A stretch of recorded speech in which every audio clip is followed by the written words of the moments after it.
RDC TV. O Rio Grande se conecta aqui.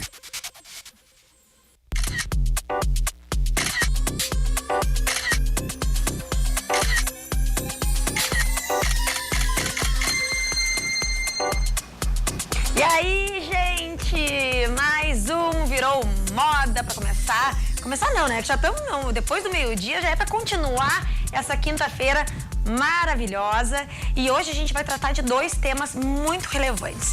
A gente tá aqui com o Dr. Nelsônio de Almeida, que é médico otorrino e vai tirar umas dúvidas pra gente aqui sobre obstrução nasal, leia-se, nariz entupido, né? Pra quem é leigo, assim como eu. E como contornar esse problema que é super comum. E a gente também vai conversar aqui com a psicóloga Fabiana Magni, que vai tratar sobre neurociência do sono infantil, né? Quem tem filho sabe que aquele momento noturno em que eles não conseguem dormir e acordam não é a melhor parte, não, da maternidade e da paternidade. Vamos pegar umas dicas aqui com ela e aprender um pouquinho mais sobre esse assunto.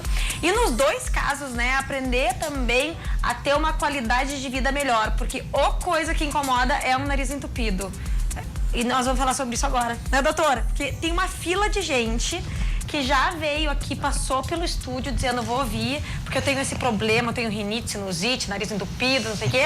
E tá todo mundo querendo saber, doutora, qual é que é a do nariz entupido e como contornar esse problema? Quais são as diferenças entre na verdade, os sintomas, né? E o que é o que e como tratá-lo? Bom, olha só. Uma pergunta super simples de responder, né? Demora 3 horas. Não, mas a gente consegue resolver assim. A primeira coisa para resolver um problema é identificar o que está causando ele. Então, imagina assim, se o sintoma é o mesmo, que é o nariz entupido, você não pode entender que a causa vai ser a mesma, assim, para todas as pessoas. Tem pessoas que têm problemas estruturais no nariz. O que é um problema estrutural? É um problema fixo. Por exemplo, você tem uma coisa no teu nariz que chama septo nasal, que é uma estrutura predominantemente cartilaginosa. Essa cartilagem pode ser retinha, bonitinha, ou ela pode ser desviada. Então, aí você já começa a entender que se você tem um desvio de septo, você pode ter uma obstrução, pelo menos de um lado das narinas. Isso causa obstrução nasal. No entanto, apesar de 70% da raça branca, assim, ter desvio de septo, nem sempre ele acaba entupindo o nariz. Então, você tem que avaliar caso a caso. Muitos pacientes, muitas pessoas, elas têm algum problema de mucosa, que a gente chama. O que é a mucosa? A mucosa é a pele que recobre toda a cavidade do nariz por dentro. Então, esses problemas de mucosa, eles podem ser, por exemplo, uma alergia. Lembra a rinite? Lembra a diferença entre a rinite e a sinusite? Eu perguntei isso antes da gente ir ao ar, então vamos fazer um parênteses aqui. Qual é a diferença entre rinite e sinusite? Ponto 1, né? Para pessoa como eu que não tem a mínima ideia. Se a gente vai falar assim, para público em geral, rinite você associa com alergia. Sinusite você associa com infecções virais ou bacterianas, mas ambas as patologias relacionadas com a face, com o nariz, com os seios da face. E como identificar qual é qual, assim? Tem como eu saber? Tem como saber. Às vezes é difícil pra gente também, porque você pensa assim, ó, nariz entupido, rinite, sinusite, resfriado e gripe, todos podem dar, certo? Mas quando você tem uma rinite, geralmente você já tem um quadro crônico. Não é uma coisa pontual uma vez só. É uma coisa que vem às vezes toda semana. Você pensa, só um pouquinho. Se é toda semana, todos os dias, o mês inteiro... Sim, dia quente, dia frio, com chuva, então, seco. Não pode ser uma coisa basicamente infecciosa. É pouco provável que seja. Se você tem coceira no nariz, coriza, que é a água que sai, se você tem espirros, irritação nos olhos, isso aí aumenta a chance de ser rinite. Se você já tem um familiar que tem um diagnóstico de rinite, a tua chance de ter esses sintomas por rinite aumenta também. Se você tem por exemplo, uma alergia, certo? Geralmente cutânea, ou alergia até mesmo assim alimentar, também aumenta a chance de que esses sintomas sejam decorrentes de rinite. Agora, uma sinusite, o que você vai ter?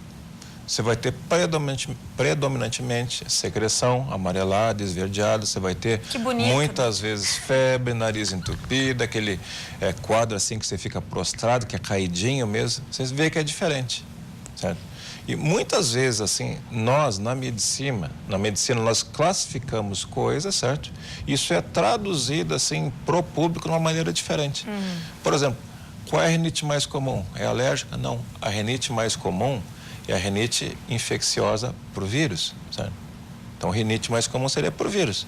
Mas a gente entende hoje a rinite por alergia. É que as pessoas também não sabem muitas vezes o que estão falando e vão daí propagando uma informação sem ter certeza. Todo mundo hoje em dia parece que tem rinite, né? As pessoas espirram, é uma rinite. Ou falam isso para não parecer que estão também com uma gripe. Mas não é fake news. Não é fake news, tá? Não é fake news, né? É assim, as pessoas, elas não têm uma obrigação de saber o que tem. Elas são pessoas, elas têm problemas, elas se sentem mal, elas colocam isso para fora da melhor maneira possível. É a responsabilidade do profissional na frente dela, certo? Saber se aquilo é uma rinite, se é uma alergia, certo? Saber o que está acontecendo. E cada vez mais nós temos coisas, certo, para ajudar nisso. Por exemplo, hoje ainda não é viável de um ponto de vista de grande grupo. Mas se eu colocar um swab, um cotonete no nariz de uma pessoa, tirar essa secreção e analisar ali fragmentos do DNA, eu consigo identificar, por exemplo, influenza, que é um vírus da gripe, consigo identificar H1N1, por exemplo, e Só no olho? Secreção nasal. Sim, mas só com o teu olho, assim, tu olhar? Não, você coloca, certo? Tá. Eu disse, nossa, mas que olho de raio-x. Não, é quase isso, certo? Mas é um raio-x microscópico. Você vai fazer, assim, uma sequência de DNA. Você vai colocar numa máquina que ela já sabe, olha, esse DNA aqui é da influenza, certo? E tem vários tipos, vamos dizer assim. Se ele identifica aquele fragmento de DNA naquela secreção, ele dá positivo para aquele tipo de influenza. Assim como H1N1, assim como outros vírus respiratórios. E você sabe, assim, de um dia para o outro, até no mesmo dia, certo? Se aquilo ali é viral ou não. Tá? Isso pode acontecer. Sim, e daí a importância de conhecer a causa do problema para daí estabelecer o tratamento correto. Exatamente, porque as pessoas podem ter, todo mundo tem direito de ter uma sinusite ou outra no ano. Mas, por exemplo, tem pessoas que fazem sinusite todo mês. Tem pessoas que até se manifestam como sinusite, certo? O quadro, mas no fim tem outros problemas dentro do nariz que vão causar essa sinusite. Isso pode ser desde coisas mais simples, que são, por exemplo, pólipos, que são crescimentos de tecido ali dentro, até coisas bem mais graves, como, por exemplo, assim, um tumor. Claro que você não vai pensar num tumor, assim, numa criança, num adulto jovem, via de regra, certo? Mas tem algumas situações que você tem que suspeitar. E tem como fazer uma prevenção para que isso não ocorra? A prevenção da obstrução nasal, você fala? Bom, eu acho que se você tem uma patologia identificável, vamos falar do mais comum hoje, que dá obstrução crônica, que é a rinite, certo? É a rinite a mais comum alérgica, você tem como fazer uma prevenção. Então, quando você sabe, assim, que você tem uma alergia e você consegue identificar contra o que você é alérgico, fica bem mais fácil fazer esse tratamento. Existem testes, por exemplo, que você pode fazer pequenas inoculações na pele e descobrir se você tem alergia a ácaros, tem alergia a fungos, tem alergia até a pelo de gato, pelo de cachorro. Então, qual é o principal, assim? Primeiro, assim, evitar alérgeno. Então, se você sabe que é extremamente alérgico a cachorro, não vai ficar abraçado em cachorro o dia inteiro, certo? Tipo, adoro cachorro, mas se você tem esse problema grave, não pode fazer isso. É a mesma coisa, a pessoa tem uma alergia, assim, a amendoim, querer comer amendoim, não vai dar certo. Então, o que você tem que fazer? Evitar a exposição. Só que, às vezes, não tem como evitar. Por exemplo, como é que você vai evitar ácaro hoje? Você vai ter contato, então você tem que minimizar o contato. Então, assim, tem que recobrir colchão, travesseiro. Se você pegar aquela roupa de inverno toda, o ideal seria que você pudesse ferver ela em água até quente, certo? Antes de usar. Se você falar hoje, olha, tem que arejar, tem que entrar ar na casa. Você fala, deixa a tua casa toda aberta para entrar sol, entrar ar, a pessoa volta em casa, não tem mais casa, né? Sim. Levaram tudo, ficou só o acro, né? Então, o que acontece? Tem coisa que dá para fazer e tem coisa que não dá para fazer. Mas tem uma coisa que todo mundo pode fazer. Pensa assim, ó, se você pega, suja a sua mão, o que você faz com a mão? Tem que lavar. Tem que lavar. Então, se você está respirando um ar que é cada vez mais contaminado, como o que a gente respira hoje, o que você vai fazer assim com o teu nariz que ficou sujo? Você vai lavar. Você não vai lavar com água da torneira, por quê? Porque é um tipo diferente de líquido que você tem que usar. Você tem que usar soro fisiológico. Então por isso que as pessoas estão recomendando, virou moda, claro. Isso Muito virou moda. aquele, né, que é o sprayzinho para limpar, exatamente. Virou moda, mas é muito antigo isso. Porque Mas eu tenho ouvido falar, eu não sei. Às vezes nos bebês. eu acho que talvez por ter facilitado a facilidade das embalagens agora. Bom, seringa em bebê é bem bom, é bem comum e é barato, porque você pega um frasquinho de soro desse tamanho aqui, você gasta R$2, R$3. Sim. Mas, por exemplo, assim, se quiser fazer uma coisa mais elaborada, você tem frascos hoje em que o soro vem ali dentro com um jeito diferente de usar. Por exemplo, você tem alguns que você faz assim e sai um jatinho atomizado. Por quê? Porque a partícula que vai ficar aqui, ela tem que ter um peso diferente da partícula que vai para o pulmão. Pulmão é aerosol, é uma partícula bem fininha, para passar direto para cá e vir para cá. A partícula que vem aqui é uma partícula bem maior, bem mais grossa. Então, aquele sorinho que você tem, 0,9%, é o soro fisiológico. Você vai colocar, vai tirar a secreção e vai tirar, por exemplo, aquele ácaro que está ali dentro e que, se ele ficar ali, ele vai desencadear uma série de respostas químicas que vão dar aquilo que você viu antes, que é coceira, espirros, a coriza e o nariz entupido. Olha só, Agora, então, já vou deixar um do lado da minha caminha. Bom, para quem tem filho, tem um jeito também um pouquinho melhor, porque levar seringa e frasquinho de soro para cima e para baixo não dá. Sim, nem sempre é tão simples. Tem alguns tipos de soro que eles vêm num frasco que parece um desodorante, que tem propelente ali dentro. O que significa? Que você não precisa, você aperta o botão e vai sair, certo? O soro para cima, para baixo, para o lado, independente do ponto que esteja. Porque eu tenho 2 filhos, certo? Agora estão grandes já, mas quando eram pequenos tinha que lavar o nariz. Às vezes tu pega a criança, põe de jeito, não sai o soro, sabe? Então... Não, e ainda o soro às vezes entrava por um e saía pelo outro, né? Isso. Aquilo eu ficava meio assim... Vamos dar uma olhadinha nas imagens que a gente separou e tem um vídeo também bem didático aí pra gente ver. Olha aí o que. Bom, isso aí é o aparelho respiratório, isso aí é o pulmão. Não, é um pouquinho acima do pulmão, que está mostrando ali uma face visto de lado, um rosto, certo? E aí, o que você vai vendo? Na direita, de onde eu estou vendo aqui no vídeo, tem a parte do nariz, na esquerda, vocês vão vendo que tudo se conecta. O que mostra ali bem interessante são 3 estruturas chamadas de cornetos, que elas estão em vermelho na parte de cima ali, e esses cornetos são basicamente as estruturas que mais incham nas pessoas que têm rinite. São eles que, quando você tem o nariz entupido, eles que ficam inchados, são eles que, quando você vai para uma cirurgia, certo? Que muitas vezes são ressecados parcialmente. Agora, isso também é um rosto visto de lado, certo? A parte de cima vai ser o crânio, a cabeça, e a parte que está da direita do vídeo, logo ali acima dos dentes, você vai ter o quê? Você vai ter o septo nasal. Então, uma estrutura que divide o nariz em lado esquerdo e direito, e que ela é predominantemente uma cartilagem, mas também é feito de osso, de porções de ossos, né? Então, essa é uma figura também interessante. Você vai ver que muita gente fala assim da carne esponjosa. Então, todo mundo fala de carne esponjosa. Para a gente, a carne esponjosa não é um termo técnico, certo? Mas nós entendemos geralmente como sendo as adenoides. O que são as adenoides? Vendo a figura, o que está escrito de cima para baixo, a segunda ali, adenoide, certo?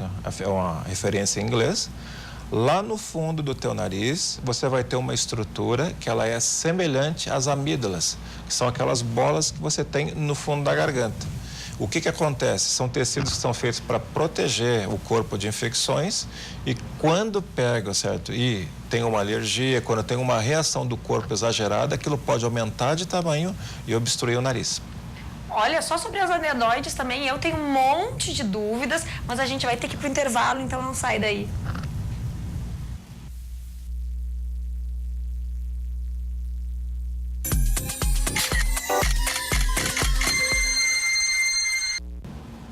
Eu sempre acabo um programa cheia de convicções, e uma delas vai ser deixar meu nariz limpinho daqui pra frente com os sprayzinhos, aquele que o doutor tava falando. Já ouvi eu falar nisso, mas não levava muito assim a sério. Agora eu vou ficar assim com o nariz bem limpinho. Vamos lá. Bom, agora vamos falar sobre sono, né, Fabiana? Vamos lá. Um assunto que preocupa, eu diria que 100% dos pais de recém-nascido. Como é que funciona o teu trabalho? Bom, meu trabalho, ele, em primeiro lugar, eu recebo a família faça um diagnóstico para ver se realmente existe um problema de sono, Ali, porque hoje em dia o sono virou moda, né? Como diz o nome do programa. E é preciso ter muito cuidado com as nossas intervenções no sono do bebê. Porque quando a gente tenta desmamar noturno um bebê para que ele durma a noite inteira, a gente tem que saber que esse desmame, ele pode afetar o desmame geral. Então, o bebê que precisa mamar à noite ainda, a gente não pode mexer nessas mamadas para que esse bebê simplesmente durma a noite inteira. Então, a gente vai resolver um problema e vai ter outro. Então, os casos que chegam até mim hoje em dia, eles estão muito relacionados a mães e pais super angustiados pelas notícias que se falam que o bebê dorme a noite inteira e precisa aplicar uma técnica para esse bebê dormir. Em partes, isso pode estar correto, mas em partes não. Quando que eu avalio que a família não tem um problema de sono? Quando esse bebê está tendo despertares normais para a idade dele, quando esse bebê, por exemplo, de 4 meses, desperta 3, 4 vezes por noite para mamar, a gente sabe que é completamente normal.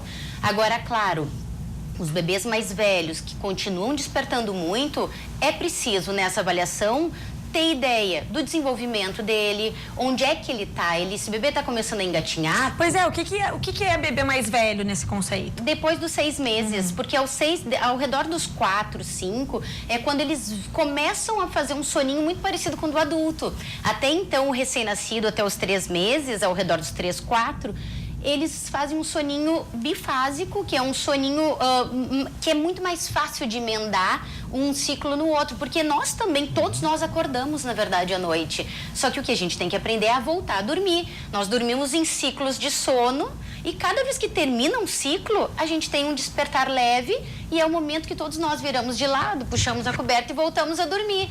Os bebês, em muitos casos, se eles estão com o dia, eles vêm do dia muito cansado, nesse momento em que começa a terminar um ciclo e começar o outro, e ele desperta, ele vai precisar da mamãe dele ou do papai dele para ajudar a voltar a dormir. Pois é, isso que tu falou, Fabiana, eu achei muito interessante, a gente estava conversando antes, porque a gente tem dificuldade em entender, mas como assim? Ele tem que estar, se ele está muito cansado, ele não vai dormir, e aí tu fez aquela comparação que eu gostaria que tu fizesse também pro público, que eu achei super explicativa. Assim. É muito interessante, eu adoro fazer essa comparação com os pais. Bom, antigamente se dizia, o bebê tem que cansar bastante, porque aí ele vai dormir a noite inteira. Toda pessoa cansada dorme a noite inteira. Não, só um pouquinho. Quando nós estamos cansados, nós também ficamos com mais dificuldade de dormir. Então, a gente precisa daquele banho relaxante, daquele momento. Os bebês, eles não nascem com a capacidade de ficar acordado muito tempo. Na verdade, como eu falo para os pais sempre, eles vêm da barriga sabendo dormir. Eles desaprendem a dormir aqui fora. Por quê? Porque ele precisa começar a fazer um balanço entre quanto tempo ele consegue ficar acordado e quanto tempo ele precisa dormir. O bebê, ele acorda e ele não tem carga suficiente de energia para seguir um dia inteiro como a gente segue. Então, ele vai acordar e ele vai precisar daqui um pouco de uma soneca para descansar, restaurar a energia, né? Todo o processo do sono vai ajudar para que aqui, quando ele recarregou essa bateria, ele tenha mais umas 2, 3 horas acordado e aqui, de novo, ele vai precisar.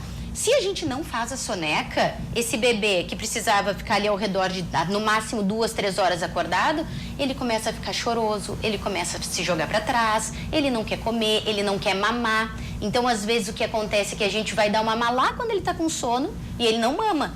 Então, porque ele vai dormir, não mama e depois começa todo o ciclo de novo de choradeira, porque ele tá com fome, tá com sono e não consegue mamar. Aí é o caos, né? Tipo o inferno na terra. A criança tá com fome, tá com sono, tá com sede, tá irritada. A fralda suja não pode ficar daí. Exatamente. Então, esse ciclo, eles têm essa limitação. E à medida que a gente vai perdendo as sonecas, a gente vai conseguindo ampliar esse tempo. E o que acontece às vezes, lá nos 2 anos, as escolas cortam as sonecas. Bem na hora do desfraude, né? 2 anos e meio, 3, cortou a soneca. E o bebê precisa, ainda no meio do dia, recuperar uma energia para aguentar acordado até o final do dia. Se ele não faz isso, fica muito mais complicado fazer o desfraude, por exemplo. Fica muito complicado aprender uma habilidade nova. Quando o meu filho está introduzindo a alimentação, por exemplo, é um momento super difícil para todo mundo, né? Todo mundo acha que vai botar a comidinha, o bebê vai fazer, que delícia. Na verdade, ser bebê é muito difícil. Quando a gente acompanha uma criança, fica pensando todos os aprendizados e crises que ele deve ter ali. Exatamente. Em aprender a comer, a dormir, a estar longe dos pais. Exatamente. É muito traumático. Isso tudo balança o sono, né? Quando eu tô aprendendo, por exemplo, a engatinhar, é bem o pico da ansiedade de separação, onde eu começo a me afastar da minha mãe, porque antes a minha mãe e meu pai saíam. E eu comecei a entender isso um pouco melhor. Mas daqui um pouco eu consigo sair também de perto deles. Então eu olho para trás o tempo inteiro. Vocês já viram que o bebê engatinhando? E isso agita bastante à noite. Então, se um bebê de 8 meses chega até mim com 10 despertares à noite, a minha pergunta sempre vai ser: há quanto tempo esse bebê começou a despertar? Se me disserem, a mãe ou o pai, né? Faz uma semana, 10 dias, ele dormia super bem e começou a despertar. Eu disse, não, então espera. Espera, porque isso está acontecendo, esse momento aí, tanto um desenvolvimento psicológico, de saber lidar com essa saída e com essa chegada, né? Que não existe, que existe. E também o desenvolvimento motor, vão passar, a gente vai retomar e vai dar tudo certo. Mas acordar 10 vezes seria algo que nesse contexto é normal? Nesse período que é normal, né? Nesse então, é caso a caso. Exatamente, é caso a caso. Então, por isso que eu digo, a formação do profissional que lida com o sono infantil, do lado do comportamento, né? Porque a gente estava falando, existe a medicina do sono, que tem um outro papel. O meu papel é rotina, é trabalhar com os pais, é também perguntar, isso é a primeira pergunta a descartar. A criança tem problema, alguma questão de saúde? Alergia à proteína do leite, muito bebê, refluxo. Então, alguns bebês muito pequenininhos, recém-nascidos, que chegam até mim, a gente precisa tratar, né? Daí é com o médico, trata o refluxo, trata tudo isso. E aí a gente tenta algumas questões comportamentais mesmo. O bebê com refluxo, da gente tentar deixar mais em pé. Porque se a gente dá mamar e bota para deitar, dormir, e ele vai incomodar, né? Porque o leitinho vai voltar. Então, algumas estratégias comportamentais e ambientais também, como trocar fralda para colocar algo para inclinar a cabecinha dele, né? Para ficar mais inclinado. Mas é muito relevante tu falar isso agora, porque as mães, principalmente, as mães de primeira viagem, recebem uma avalanche de informações. É a Super Nanny, é aquela de como educar as crianças francesas, não faz mãe, blá, blá, blá. E uma série de livros para ajudar. Então, muitas vezes se culpam por alguma coisa não tá indo bem e pode ser que seja um nariz entupido. Ali, com certeza. E às vezes, mesmo que não seja nada de saúde, é normal que um bebê acorde à noite, dentro daquele período. E como eu te falei, se o bebê com 8 meses está despertando 10 vezes à noite há 1 mês e meio, bom, aí a gente já tem uma outra conversa. Bom, a gente aí pode os pais já viraram zumbis, aí né? A primeira coisa, os pais não conseguem mais fazer nada direito. Eu já tive pais que caíram e tropeçaram com o bebê no colo de madrugada. Eu tenho pais que acordam de 20 em 20 minutos há 2 anos. Então, ninguém chega até mim com um probleminha de sono, um probleminha pequeno.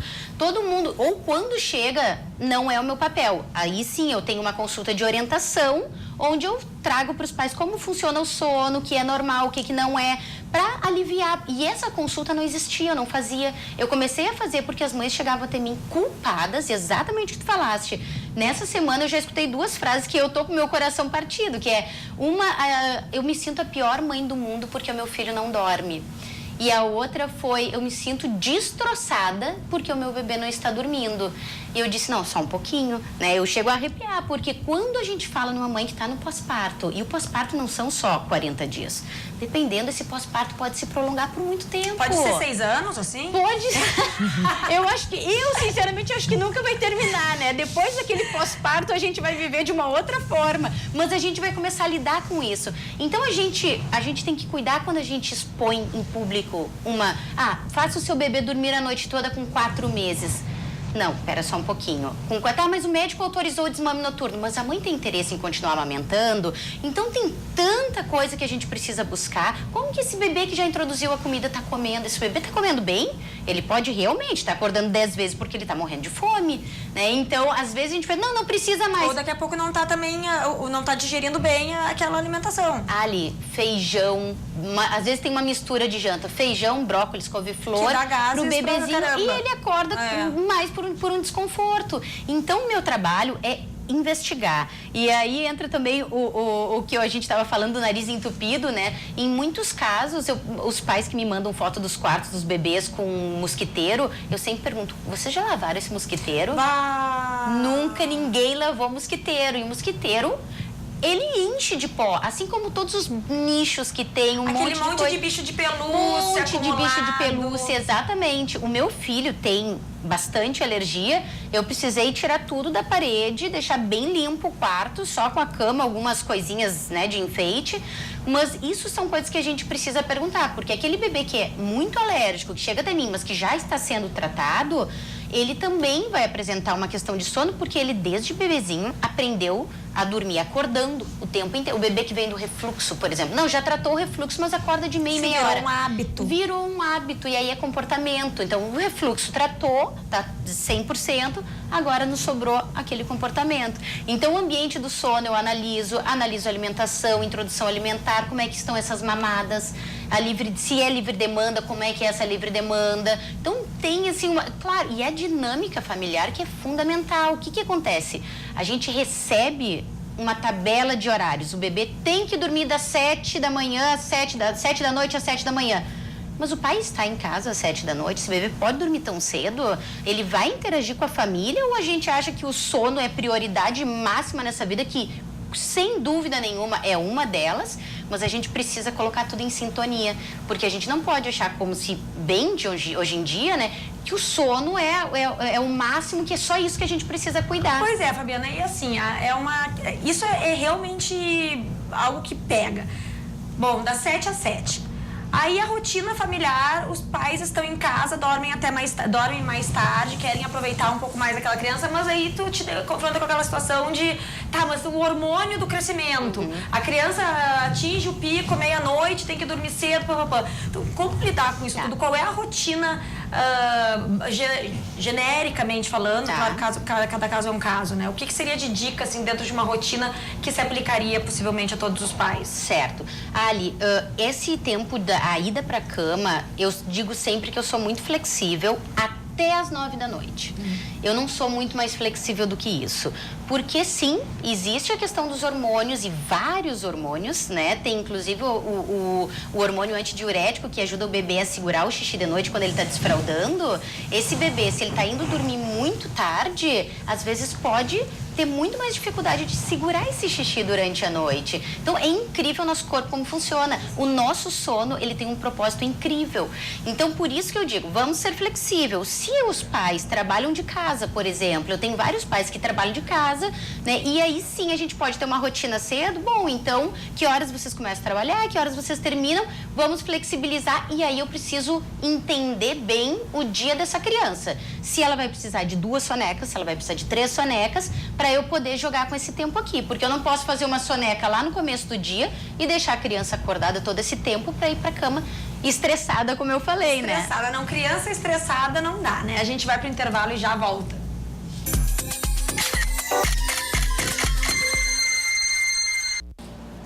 Estamos de volta e agora é a hora do nosso quadro semanal Na Banheira com a Ali Klempt.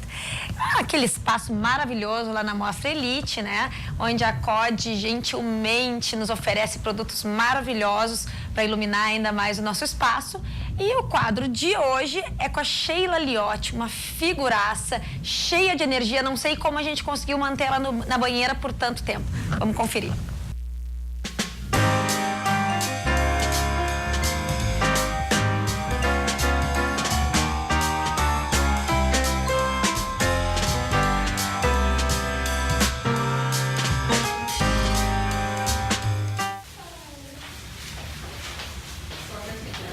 Eu quero começar a entrevista e ela tá fazendo stories.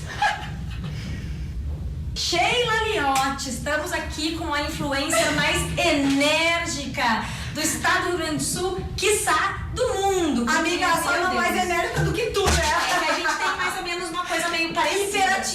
Hiperativas atacaram. Será que a gente vai conseguir fazer a entrevista? Ai, não sei, vamos começar. Eu já me cheguei com o pato aqui, ó, já tô super bem, vamos lá. Bom, a Sheila, ela esteve sempre vinculada aí ao mundo da moda, trabalhou, já teve loja, bafônica. Ai, amiga, eu já fui tantas coisas, eu sou que nem Bombril, tipo, 1001 utilidades, sabe? eu já... Mas um bombril bonito, né? Mas um bombril maravilhoso, meu amor. Aquele que brilha, sabe? Sim. Dá uma areada e ele brilha, sou eu. Então, assim, ó, eu comecei fazendo biquínis e colãs. Eu tinha uma confecção de biquínis e colãs e eu vendia na beira da praia de Atlântida, aqui no sul, quem é daqui conhece, né? E aí tudo começou assim. Aí também depois eu fui trabalhar em agência de modelo. Aí o que eu fazia? Eu pegava as modelos que eram minhas íntimas amigas, botava elas tudo numa passarela com meus biquíni e eu vendia em casa, não tinha nem loja. Eu fazia assim, ó, eventos homéricos em Porto Alegre, quem é desse tempo lembra. E eu não tinha nem loja, eu vendia em casa, eu levava final de semana, de noite, o horário que eu podia. Aí olha só que legal o que eu fazia. Eu trabalhava na agência de modelo nessa época. Olha, tu viu que eu não deixo nem ela falar. Eu tô aqui tentando, eu tenho várias interações, mas eu ia dizer assim, colã, porque colã é hoje, gente, o que a gente chama de body, mas Tá colã é voltando, muito né? antigo. Tu viu como voltou? Voltou, mas super ninguém na mais chama moda. de colã, né? Não, é body, né? A pessoa é das antigas. Eu tenho 42 anos, Ah, mas e daí? Hoje em dia essa coisa pleníssima aqui na nada. banheira. É pleníssima. Então, assim, ó, olha que interessante isso que eu ia te contar que eu esqueci o que Ah, então, tu tava falando das festas homéricas que tu fazia, que tu dava em Porto Alegre. Tá, eu lembrei. É o seguinte, ó. Eu trabalhava na agência de modelo, tipo das 9 ao meio-dia, das 2 às 6, né? Eu batia meu pontinho lá e tudo. E aí, como é que eu fazia os biquíni colã? Ao meio-dia eu saía da agência, amiga, nem carro eu tinha. Pegava um ônibus, ia até a loja de tecido, que era tipo lá no Sarandi do outro lado, levava os tecidos na costureira, almoçava, voltava pra agência. Pra daí os biquínis, né? Daí ficavam rodando ali, fazendo feitos na hora do almoço. Tu não tá entendendo, é isso que eu fazia na minha hora do almoço. Pegava ônibus pra ir comprar tecido e pra, né? E aí, guria, tu acredita que eu comprei meu primeiro carro com o dinheiro dos meus bodies, né? Sério? Body. Colã, Os colã. Com os biquínis e bodies, comprei meu primeiro carro. Eu vendia muito, amiga. Eu fiquei rica naquela época. Ficou rica e depois ficou pobre? Fiquei pobre, porque fui abrir loja, né? Fui abrir porta pra rua, funcionário, aluguel, contador. Não fiquei pobre, Deus o livre, mas assim, aí veio uma outra parte, né? Aí, tipo, tudo que eu vendia era pra mim. Mas a gente tem que crescer também, né? Não adiantava ficar só ficar o resto da vida nisso. Não, eu queria mais. E as pessoas estavam querendo mais, sabe? Eu fiquei muito conhecida. Eu nem era influenciadora, que hoje eu sou uma influenciadora digital. Mas, quer dizer, não é que eu não era influenciadora, não existia esse nome, influenciadora. Muito menos digital, né, meu amor? Sim, Porque nem o digital existia. Nem o digital, porque os convites eram em papel, que a gente mandava por motoboy. E tinha uma lista que a gente conferia quem é que tinha recebido na porta de casa. Então, eu nem tinha isso e eu já influenciava as pessoas. Porque eu já fazia ações do tipo, na beira da praia de Atlântida, botava lá guarda-sóis com meu nome e abria uns tecidos, como é aquela coisa que se usa? Canga! E vendia na beira da praia ali mesmo. Então, assim, ó, eu já fazia isso, eu fiquei muito conhecida por isso. E aí, claro, depois veio a loja. Por isso, por esses olhos verdes maravilhosos, né? Também, né, eu amor? acho, né, Ai, meu esses Deus, teus olha olhos, ela não deixa eu falar. Ela não Imperativa, deixa eu não falar. consegue. Esses olhos, eu acho que é a tua característica mais marcante, né? É que o meu olho ele é bem grande, né? E aí a cor dele, assim, tu sabe que conforme a roupa que eu tô, o verde dá uma mudada, assim, fica mais pro castanho ou fica mais pro verde. Ou até cinza. Ou até cinza, dependendo da roupa que eu tô. O meu também, ele vai do castanho claro pro castanho médio pro castanho escuro, é incrível. Coisa louca! Vocês não vão acreditar, esta mulher aqui tem um filho que recentemente fez 11 anos. Ai, o sim, Pedro. meu amor, meu fofo, 11 anos, amiga, tu tem um pequeno, né? Eu tenho. Tu Como sabe é que tu te sente sendo mãe de menino? Tu esperava, assim, tu imaginava que ia ser um menino? Ou tu achava que era uma Amiga. Quem trabalha muito com moda também tem isso. Vai ser uma menina, vai emperiquitar, né? Não, eu nunca tive essa vontade, sabia? Sério? Não, assim, eu sempre soube que ia ser um menino. E, amiga, eu sempre soube que ia ser um menino e eu gosto muito disso, sabe? Eu, apesar de eu ser bem vaidosa e trabalhar com moda e trabalhar com essa mulherada toda louca aí, eu nunca tive essa coisa de querer arrumar, por exemplo, né, se fosse uma menina, botar brinquinho. Eu sou muito prática, eu sou muito ágil, eu sou muito... assim, eu pego a chave do meu carro e saio. Descomplicada. Eu sou totalmente descomplicada. Aliás, a COD, então, tem uma linha que é perfeita pra ti. Porque é pra uma pessoa descomplicada. aqui é que nem questionário lá. Sabe aqueles de escola, faz uma pergunta e tem que responder? Tá. Sabe? Só Sim. vamos perguntar o nome do guri que gosta, que a gente já sabe, né? O quê? Eu não entendi. O guri que tu gosta, tipo, o guri da escola. Esse guri não, O meu marido. Claro, é isso, essa é a resposta certa. Mas é isso que eu entendi, Hugo. Tipo, quando tu perguntava, assim, é o guri da escola que tu gosta. Isso. Meu marido, meu amor, Henrique Abreu. Tu sabe que nós estamos... Ela chegou a se fazer assim. Ai, sim, tu viu, toda. amiga, que daí, né, a gente já faz um, né? Estamos juntos desde os meus 18 anos. Eu não sei, faz o cálculo, 42 menos Ah, 22? 22? menos 18? 42 menos 18. 23? 23? Não, gente, não é verdade, é 22 anos. Vou fazer. Ela tem 41. 42. 42. Para aí, É 42. 22 anos. Menos 18, 24. Ninguém acertou. Sheila, a cor preferida? Adoro perguntar isso, eu sei que é uma pergunta idiota. Verde, mas eu amiga. adoro. Não, amo que perguntem isso. Verde, por causa dos meus olhos. Ah, exibida. Como é que é o teu estilo? Qual é o teu estilo pessoal? Como é que tu O te meu definiria? estilo pessoal, nossa, eu acho que eu sou tão, como é que se fala, eclética? Acho que sim, acho Que foi tu falar mistura também, tudo. não? É. Eu posso estar montada num terno, amiga, que eu seguro. Eu posso estar num jeans e numa camiseta e num tênis, que eu seguro. Eu posso estar rock and roll. Eu posso estar um estilo borô, assim, com um vestido longo também. É muito, assim, eu gosto muito do jeans e da camiseta, sabe? E um scarpão, né? Ó, óbvio. De preferência scarpão. desse tipo aqui, ó, gente. É, assim, um ó. jeans bem básico, Olha um aqui, uma animal coisa assim print. pra entrar na banheira, É né? uma coisa básica, eu até queria botar ele. Será que eu posso? Pode, só cuida com a banheira, amiga, assim, né? Porque a gente tem que cuidar que a banheira não é nossa. A gente podia fazer. Não, a banheira não é nossa. Senhora, só. Olha só. Assim.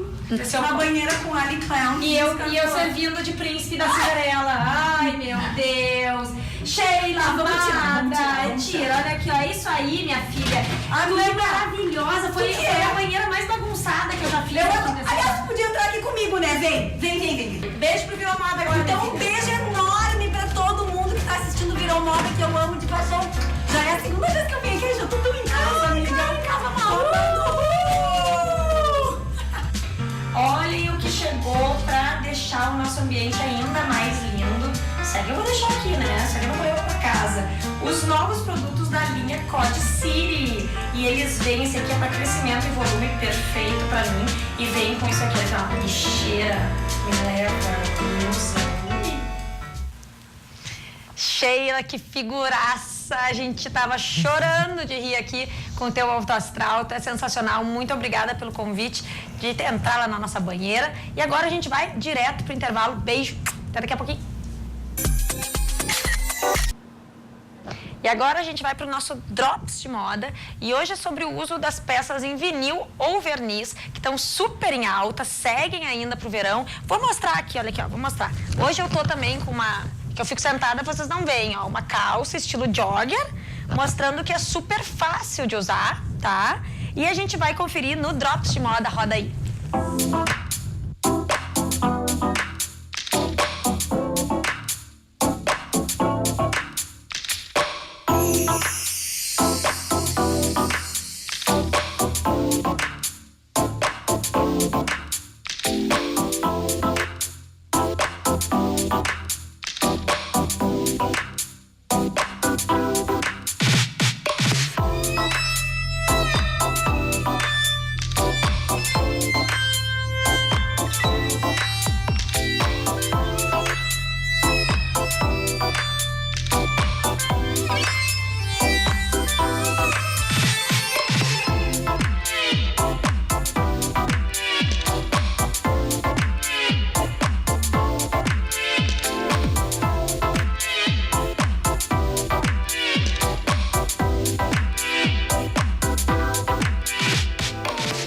Gente, é um detalhe super top, faz bastante diferença no look, assim, chama bastante atenção, mas cuidado porque tem um peso de sensualidade bem forte, então tem que saber dosar. Gostaram das dicas? Mandem aí quando tiverem dúvidas sobre como usar um determinado look. A gente sempre mostra algumas inspirações para vocês. Ficaram um monte de dúvidas sobre nariz entupido e sobre sonho infantil. Sonho é o que todo mundo quer, né? Que a criança fica lá sonhando e não acorde. Sobre sono infantil, mas a gente não tem mais muito tempo. Então, uma das questões que a gente tem que trazer aqui para vocês é essa do corticoide, né, doutor? Dos medicamentos com corticoide. E as pessoas se assustam um pouco quando a gente fala, quando recomenda que se usa. Qual é a recomendação? Como é que eles funcionam? Os corticoides, eles vieram assim para revolucionar o tratamento da rinite. Antigamente você não tinha muitas opções, você tinha medicamento corticoide pela boca, injetável, na veia, no músculo, certo? Hoje o que existe? Existem formas de corticoide em spray que você usa no seu nariz e que você vai ter um corticoide que é potente no local, mas com baixa absorção para o resto do corpo. A absorção chega a ser 0,03%, 0,01%. Então, muito pouco do que usa no nariz vai para o resto do corpo. Porque a mãe vai ter medo assim, vou usar corticoide no meu filho. Vai aumentar peso, vai alterar os hormônios, vai alterar tudo. Não. Tem estudos, não é porque eu acho, é porque tem estudos comparando grupos de crianças com rinite usando sprays de corticoide e que não usam spray de corticoide, e ao longo de um ano contínuo, certo, de uso, se mostrou que não modifica a imunidade, não altera os eixos hormonais, não altera peso, não altera a altura. Então eles são muito potentes, dão resultado, pode ser usados tanto para tratamento quanto para prevenção, certo?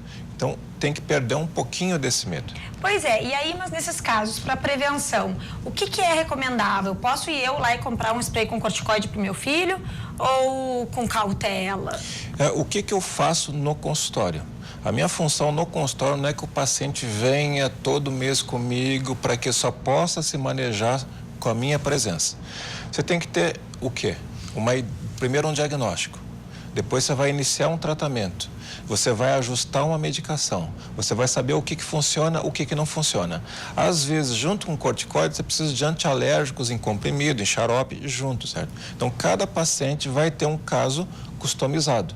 Mas a minha função também é ensinar aquele paciente como ele vai se manejar. E quando ele deve voltar comigo, certo? Caso as coisas não deem certo. Então ele pode comprar. Tá aí uma super dica, porque realmente eles fazem muito mais efeito, né? Resolve bastante. Fiquei bem mais tranquila. Uma das coisas que a gente sempre pensa assim, eu como mãe, sem essas informações, vai viciar, né? Depois fica... Verdade. Ou que nem aquele outro que é o vasoconstritor, gotinhas para nariz. Qual é o uso máximo recomendável? Eu, quando fico com o nariz entupido, só consigo dormir com aquilo. Sim, então o que você tem? Eu uso também em mim e eventualmente nos pacientes. Quando ele é recomendado, se tem uma patologia aguda, tipo uma gripe, um resfriado, você vai usar 5, 7 dias, mais que isso ele já começa a fazer efeito negativo. E aí depois o que acontece? Ele já modifica a pele dentro do teu nariz e o que vai acontecendo com o tempo? Poucas semanas já. Cada vez mais volume você tem que colocar para ter menos efeitos de desentupir e com mais efeitos adversos. Olha só, na verdade é tudo com muita moderação, né? E quando a coisa começa a encrespar, sempre tem que procurar realmente um profissional para ter o diagnóstico correto.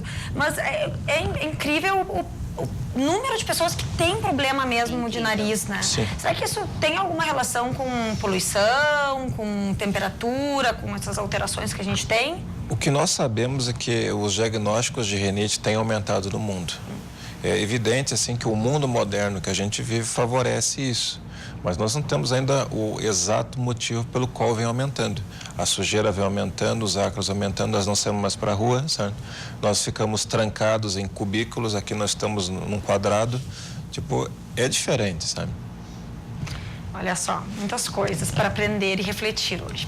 Fabiana, uma das dificuldades que a gente vê com os pais, né, é desapegar da criança e botar ela no seu quarto.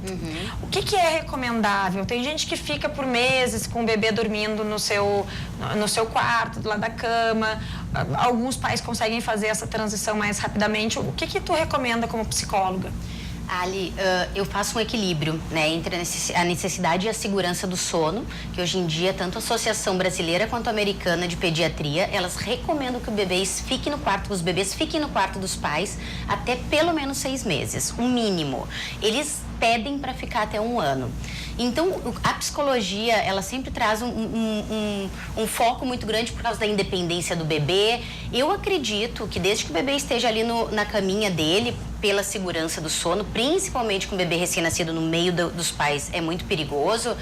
O bebê pode ficar ali e a família precisa sentir muito esse tempo. Então, até 1 ano seria o tempo ideal para ficar ali e depois começar a fazer a transição para o quartinho, que não precisa ser muito monstruosa. A gente tem muito medo dessa transição. Os pais podem ir para o quarto com o bebê, ficar um tempo nesse quarto para fazer a transição, mas também para acalmar essa criança, dizer que ele tem a possibilidade de voltar quando ele precisar.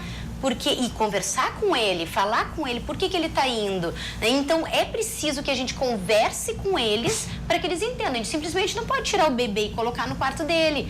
Dormir com o bebê ali no quarto também, umas 3, 4 noites, afastando pouco a pouco, né? Dependendo se é cama montessoriana, aquela caminha no chão. Pois é, isso que eu ia perguntar, porque dizer que ele pode voltar aí a qualquer momento não é possível quando eles ficam num berço que é uma gradezinha. Então tem que ser, ele pode no caso chamar, não tem problema, né? Ele vai poder chamar. E o legal dos pais ficarem no quarto logo no começo dessa transição é dar o afago logo, né? Não é aquela demora para ele não assustar que, peraí, eu tô sozinho aqui. Então, pouco a pouco a gente vai acostumando. Agora, claro, aquele bebê que do lado dos pais despertava o tempo inteiro e que o pai só botava a mão e tirava e parava, ou só botava o bico, tirava e parava, aí os pais vão correr bastante a noite inteira, porque esse bebê provavelmente que ficou 6 meses, 1 ano ali do lado, de hora em hora os pais acalmando, a gente, como pais, a gente não vai sentir tanto essa privação de sono, mas quando for pro quarto, aí é que vem o problema. Eu me lembro que eu comprei um colchão e botei ali, porque não tinha bicama, era um berço, botei e ficava assim com a mãozinha pela grade ali. E fazia isso, porque senão não tinha condições. Porque não tem condições, é porque eles ainda têm muita insegurança. E a gente precisa lembrar que eles são bebês. Eles não são bebezinhos. Os animais, eles nascem já caminhando. Os bebês não, eles ainda precisam muito desse tempo. E principalmente se for aos 8 meses, por exemplo, que é o momento da ansiedade de separação que a gente estava falando. E Ali, no sábado, vamos falar do... Claro, pode falar. No sábado, a gente vai estar fazendo um evento lá na Doce Anjo para conversar com gestantes, casais gestantes, sobre toda essa questão do sono e principalmente com a ideia de aliviar e tranquilizar esses pais que ainda estão por nascer, os bebês que ainda estão por nascer, sobre a questão do sono dos bebês que sim despertam, que a gente precisa, o que a gente precisa, o que a gente pode cuidar, o que a gente pode prevenir. Um dos pontos que eu sempre falo é a entrada do pai no processo, porque quando o bebê só dorme de uma forma, ele só sabe dormir daquela forma. Então o pai já é uma segunda forma, ele apresenta uma outra forma do bebê dormir, então aí a gente começa a ampliar esse leque. O problema de sono geralmente vai acontecer quando o bebê só sabe, até 1 ano, 2, 3, dormir de uma forma, ou no embalo no colo da mãe ou do pai, e nunca apresentaram um colinho parado, o peito, né? Então existem diversas coisas que a gente pode apresentar para o bebê para tranquilizar. Posso deixar o telefone da Doce Anjo? Eu acho que vamos fazer o seguinte, ó, quando o pessoal que tiver interesse, deixem aí os comentários que a gente informa, tá? Ou entram em contato diretamente contigo, porque é realmente um tema super relevante. Com certeza. E para quem é pai e mãe por vir, assim, né, é assustador.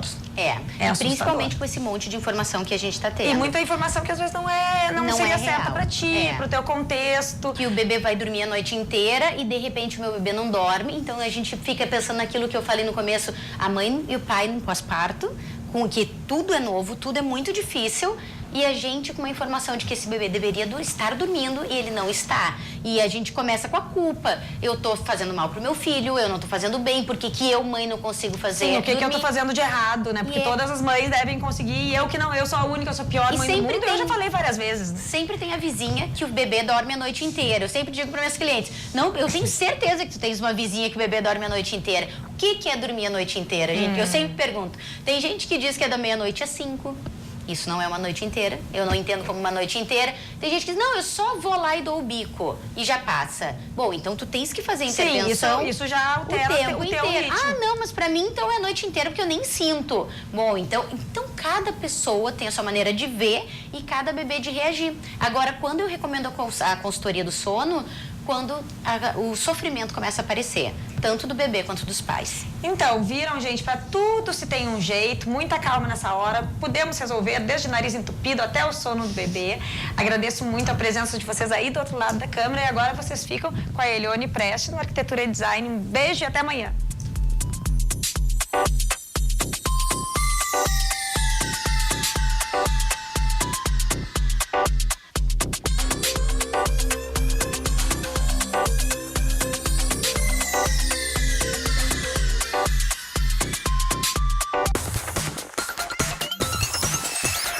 RDC TV.